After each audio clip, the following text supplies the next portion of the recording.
አለፍኩት ድንግል ማዕበሉን አለፍኩት ድንግል ውጣ ውረዱን።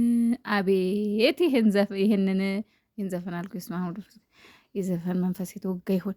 ይህንን ፎቶ ሳየው የምር እንዴት ውስጤ እንደረካ እንዴት ሰላም እንደተሰማኝ እንዴት በቃ የሆነ ለየት ያለ ነገር ነው የተሰማኝና እግዚአብሔር ይመስገን። ጨረቃዎች እንደምታያቸው በጣም አምሮባቸው በጣም ደስ በሚል መንገድ ነው የመጡት። እንግዲህ አያችሁ አንዳንዴ ከፈጣሪ ጋርም መገናኘት ጥሩ ነው። እንግዲህ የጠፉበት ምክንያት እውነት ይሄ ነው።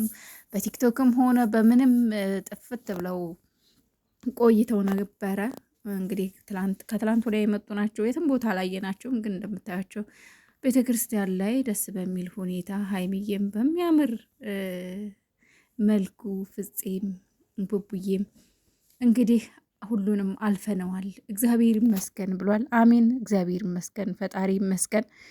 የማይታለፍ ነገር የለም። ፈጣሪን የያዘ እግዚአብሔር ይመስገን። ሁሉም ነገር አለፈ፣ ተመስገን። ያልፋል፣ የማያልፍ ነገር የለም። ዋናው ነገር በፈጣሪ ላይ ተስፋ ማድረግ ነውና የኔ ቆንጆዎች በጣም ነው የምታምሩት። በዚህ ሁኔታ ስላየኋችሁ የምር በጣም ነው ደስ ያለኝ። ብቻ ፈጣሪ ይመስገን። በጣም በጣም ነው ደስ ያለኝ እውነት። እስማም አንዳንዴ ግን ብቻ ግን እንኳን ደህና መጣችሁ፣ ደስ ብሎኛል።